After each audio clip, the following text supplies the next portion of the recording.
Madawag na tayo. Huwag na nga kayo magharutan, kakain na tayo! Ito kasi.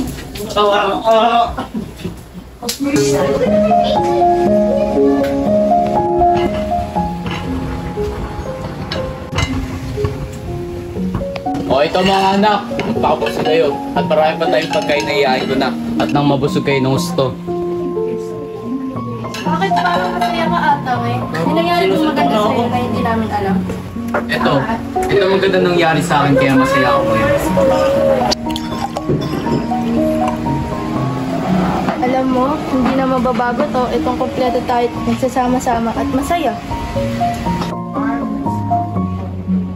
Narsing, anong ba sa nakikita ko? Si Rowena ang 100% nakakayang magtagoy ng pamilyang ito sa pamamagitan ng edukasyon. Nakikita ko sa kanyang pagiging mapagmahal at pursigil sa kanyang pag-aaral. Narsing, sakaling mawala ako, pag-aaral mo mabuti si Rowena at sana makapagtapos siya ng pag-aaral. Ano ka ba? Huwag kang magsalita ng ganyan. Para ka naman namamaalam na aalis ka sa malayong lugar. Habang nasa akin o nasa atin si Rowena, ay hindi ako susuko hanggang makapagtapos lang yan ng pag-aaral.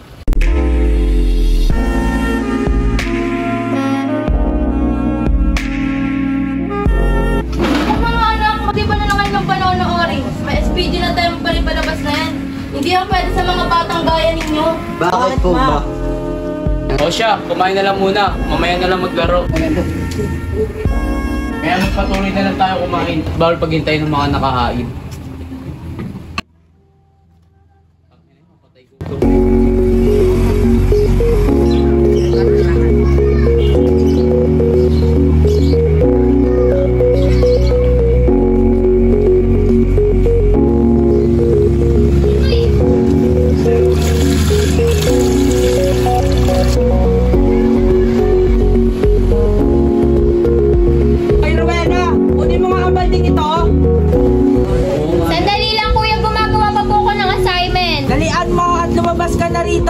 May hinahabol pa kaming laro ng mga barikada ko. Rowena, kunin mo lahat. Nag-iingay na yung kuya mo. Ate, dyan ka na lang po. Ako na po kukuha, Nay. Kuya, ano ba yung kukuhain ko?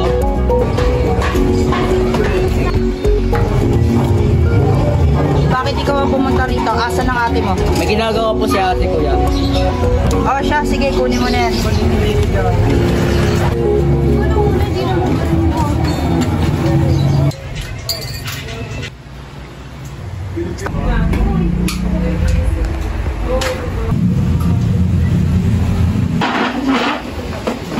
Ate, okay ka lang? Oo, ayos lang.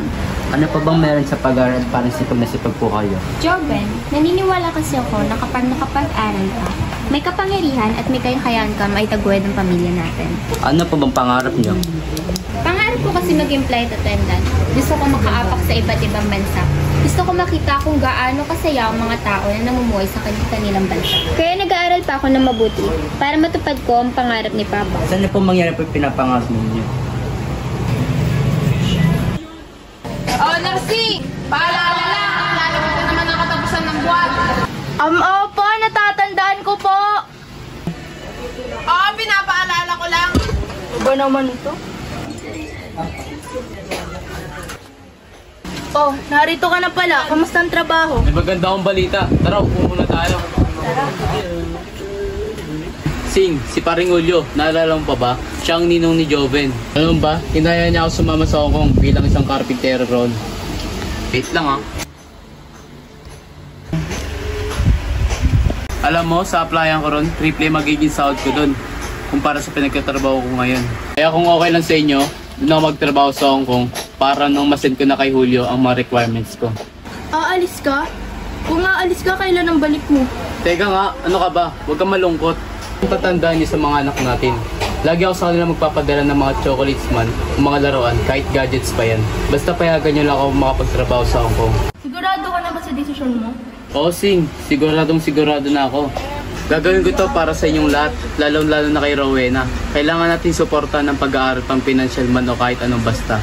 Basta ang mahalaga makapagtapos natin siya.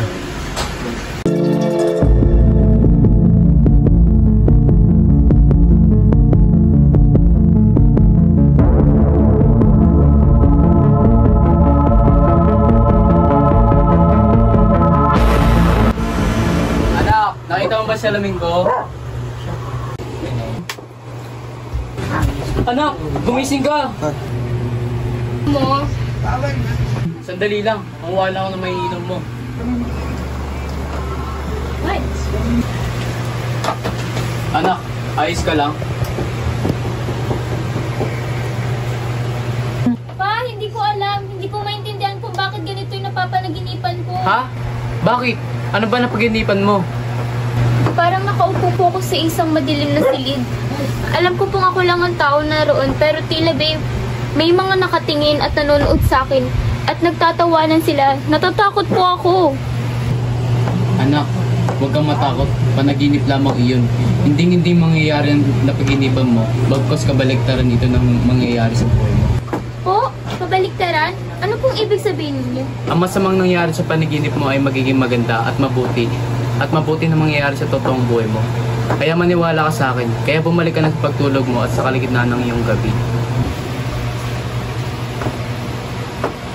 Bubuksan ko ang iyong ilaw para hindi ka na matakot ulit.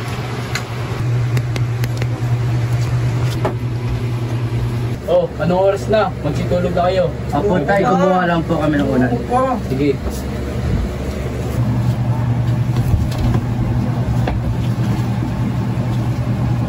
Kita yan. Tulog na kayo ah. Kalor, Joben, Rowena at Buknoy, magsigising na kayo at may mga pasok pa kayo!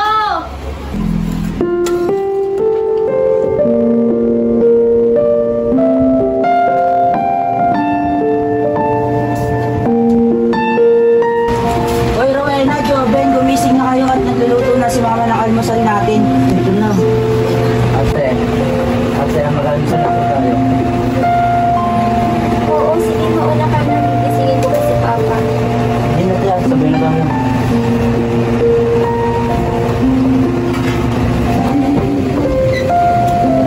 Pa, gising na daw po. Makain na daw po, sabi ni Mama. Pa! Papa! Ate, ano po bang problema? Pa! Ate, di ba po bumabangon si Papa? Papa! Pa! Ano na nangyayari dito? Ayaw po bumangon ni Papa. Diyos ko, Kalora! Dahil dalawang mingi nga kayo ng tulong doon. Kalora! Pa!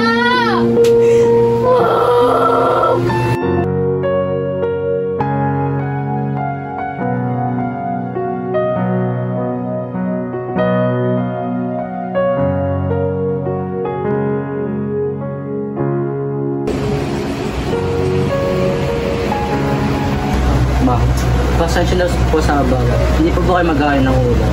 Nagugutom na po kasi ako eh. Hindi ka naman siguro mamamatay kung di ka kakain ng isang araw, hindi ba?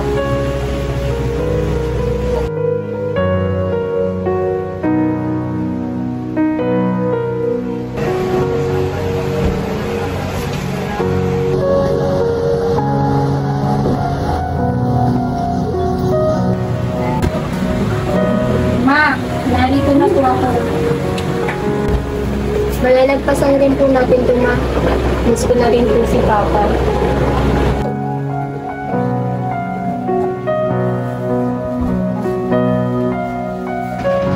Joben? Joben, ano ginagawa mo dyan sa sulok? Halika nga rito.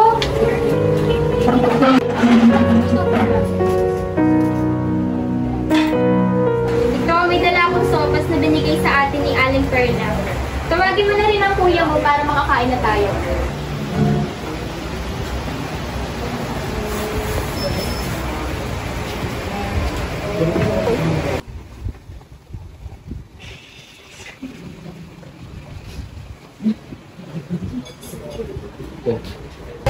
O, kuya, sa wakas, hindi ko na rin. Sabay-sabay na tayo kumain. Pupuntahan ko lang si Mama. Pipilitin ko lang siya kumain. Sige.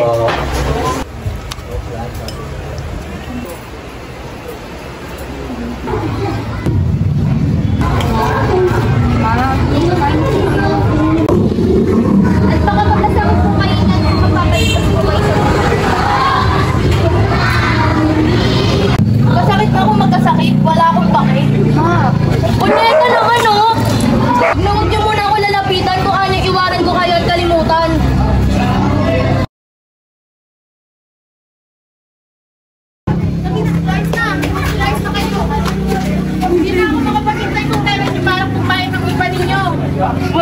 po pwede. Wala na nagtatrabaho sa inyo eh. Pasensya na Darcy, ngunit may pangangailangan din ako. At kailangan niyo magbayad upang ako pwede lang siya ng mga anak. Ay, manita mo. Hanap po kayo sa akin. Ay, hindi. Wala na kayong magagawa. Mga pamilya kayong mga walang kwenta. Hanggang sa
Mami, alam niyo po ba yung babaeng yun?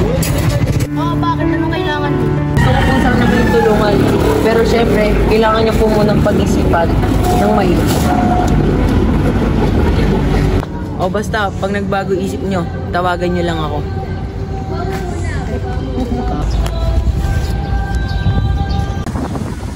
Danilo Dandruff, 1322 Pabola Street. Saan kaya to?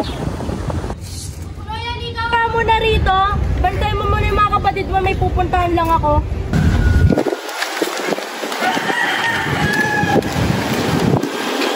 Ma, saan po ba kayo pupunta? Basta i-manifest mo na sa susunod, maganda na po umuhay natin mag-iina.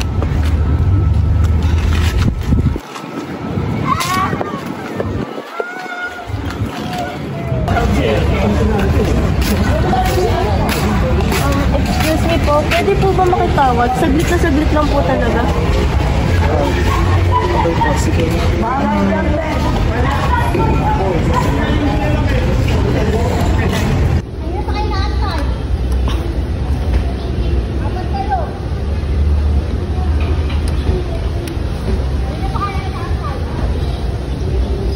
Sandali lang ho ah. Hello?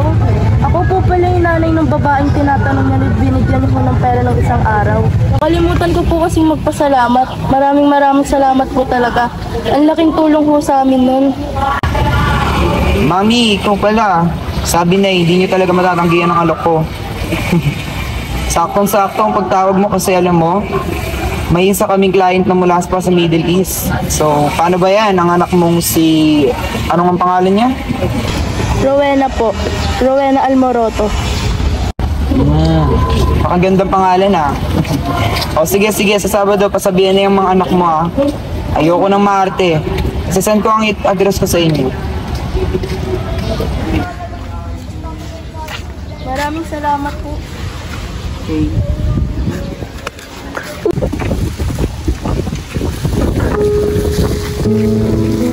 Rowena, halika nga dito. Kahit na may madala akong magaganda damit para sa'yo. Suotin mo to ngayon, may pupuntahan na tayo. Bakit po? Para saan po? Bilisan mo na, huwag ka na mag-inarte pa dyan.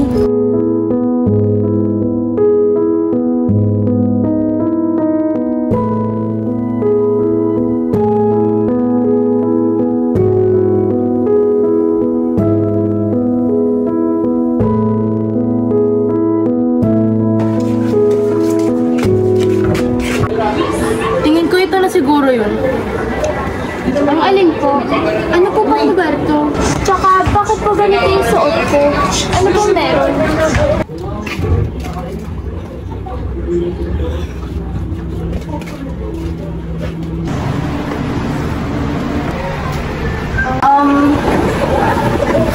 What's up, miss?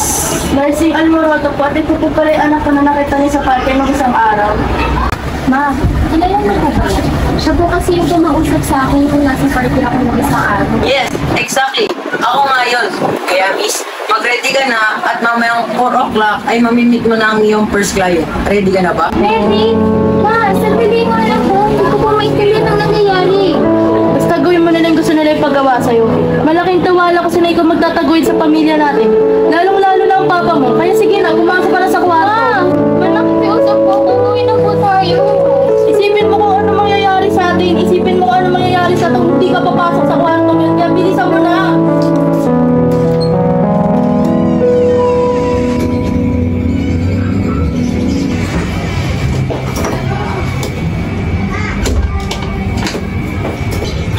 Ayusin mo ang sarili mo. O, eto. Kung gusto mo kumita ng malaki, galingan mo. Hindi. Hindi pwede.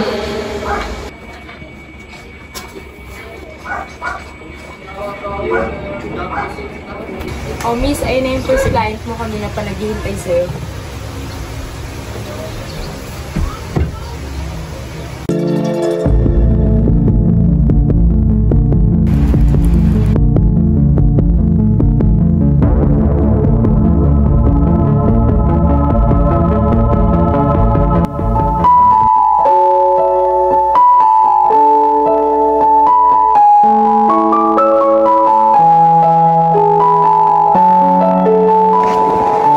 Alam mo ba, Rowena, wala si Surya si Sir Danilo.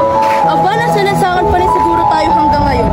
Alam mo ba, nararamdaman ko na yung mga perang kukulan sa atin yan? Ano ba, bakit kang tahimik mo dahil may kasya ng mga punta sa atin dahil sa ginawa mo ah? Ikaw, tantanan mo ako sa mga kaartihan mong yan. Ma, bakit kumakatanong kayo? Parang walang nangyari ha. Nasusuklam na ako sa inyo. Bastos ka, wala kang galang, wala kang karapatang pagtaasan ako ng boses. Dahil una sa lahat, hindi ko ginusto na naghihirap tayo, kaya kailangan may magsakripisyo sa atin eh. O ito, kumain na kayong dalawa at tatapay mga bago yung damit. Suotin nyo na agad at para makaalis agad tayo. Saan ko kailangan kuha ng ganito? Ba't ang dami natin damit at pagkain? Oo nga, ma. At may mga damit pa. Pwede ba tantanan nyo muna ako sa kakatanong nyo? Basta magpasalamat na lang kayo dyan sa atin yung nakahanap siya ng magandang trabaho para sa atin. Trabaho? Talaga ate, may trabaho na po kayo? Oo, meron nga. Talaga? Salamat naman kung ganon. Siya nga pala ma, ano po yung sinasabi niyong pupuntahan natin? Bakit po aalis tayo ngayon pagtapos namin kumain? Matitirhan na kasi tayo eh. Ito ang susi oh, binigay ng boss nitong si Rowena. Kaya magpasalamat kayo riyan sa atin yun. Salamat, Weng. Thank you, ate. Oh, ang ganda naman dito. Yes, hindi na rin tayo matutulog kung saan. Ma, pupunta po muna kami sa magiging kwarto namin ni Jobel. Tara ka sa.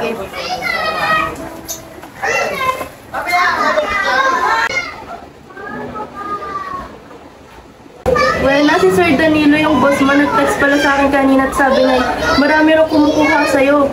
Maraming kliyente nagpipila-pila para sa'yo. O basta galingan mo ah. Ma, hanggang kailan ko ba gagawin ito? Kapag totoo nalagpasan na talaga natin yung kahirapan.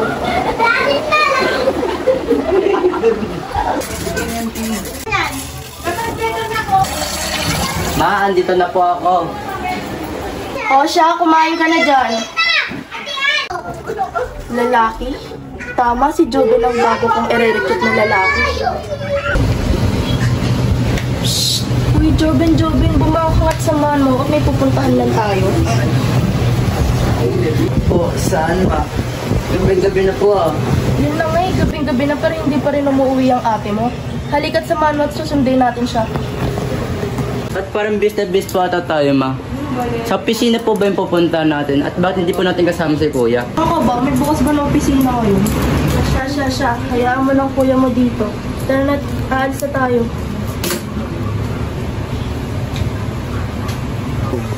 Oh, friend, kaya mo na to ah. Mauna na akong umuwi. Kasi alam mo nung panahon ngayon, susunduin ka naman ni Kuya Danilo, kaya safe na safe ko makakauwi.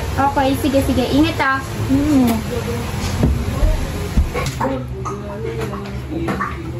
Oops!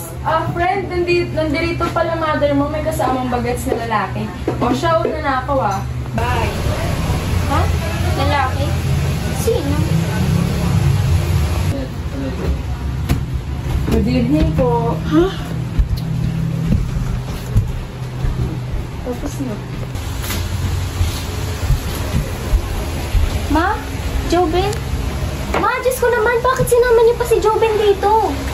Ano ka ba? Ang boss mo kasing si Danilo kung pinapaharap ng mga lalaki at recruit daw rito.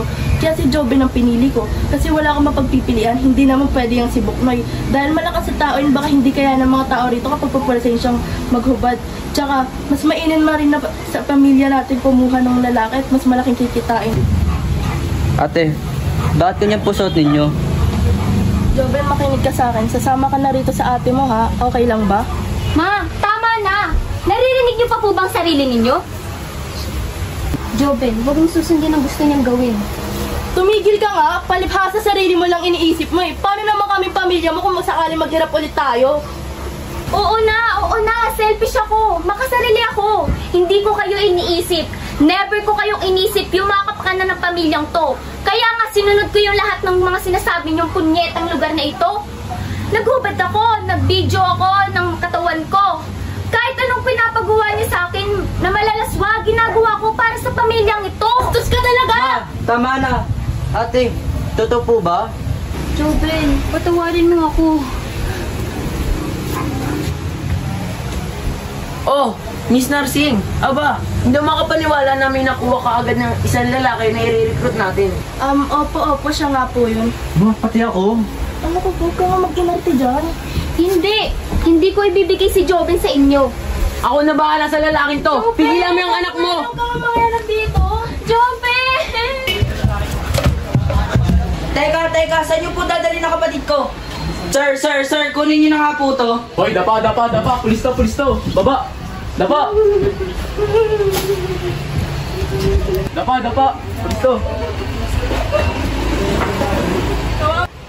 Ma, tama na po! Narsingan Moroto at Danilo Dandro, inaaresto namin kayo sa salang child abuse at pamimilit na pagbenta ng katawan ng isang individual online. Arrestuin nyo na yan! Narsing, di ba anak mo yon? Teka, anong nangyayari? Noy, buwisit ka! Rowena, okay lang kayo? Opo, kuya. Pero kuya, paano niyo po nalaman na dito po ako nagtatrabaho? Pasensya na po kuya kung ngayon ko lang po nasabi at ngayon niyo lang po nalaman ha.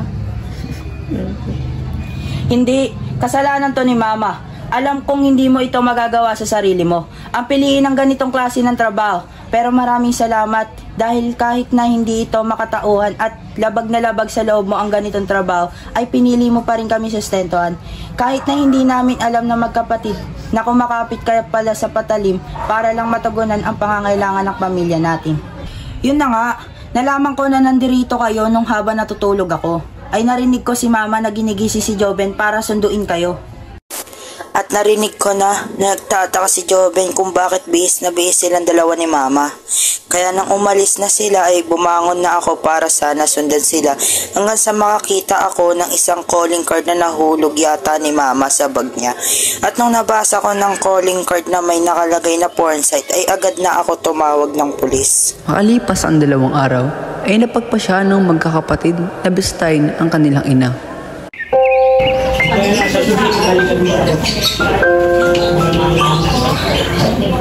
Para saan pong pagdalaw nito? Ma, gusto ko lang po malaman kung bakit niyo po nagawa sa amin to ni Joben. Lahat ng mga kalaswaan. Ano ba nagawa namin sa inyo? Simula nung nawala si Papa, naging manhid na rin po kayo sa mga nararamdaman namin. Mga anak, wala. At totoo nga niya na pagkanto ko na hiyang-hiya ko sa mga pinagagawa ko sa inyo. Dapat humingi ako ng tawad sa inyo hanggang sa mamatay ako. Patawarin niyo ako mga anak.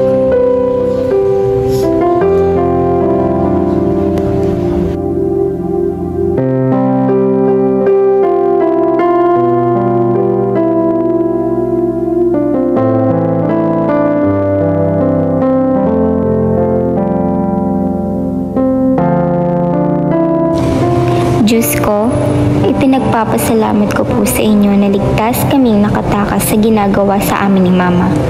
Pinagdarasal ko rin po ang kaligtasan niya na sana maging malakas ang kalusugan niya. Kahit papano ay naparin namin siya. Sana po si Papa hindi na nag-aalala sa amin. Ligtas na po kami sa mga ginagawa ni Mama sa amin. At saka, sana rin po makahanap na ako ng trabaho na mas makakatulong sa aming magkakapatid. Nais ko rin po humingi ng tawad sa kasalanang nagawa ko po. Pinagbigyan ko po si Mama na gawin ang masamang hangarin niya sa akin. Sana, mapatawad niyo po ako.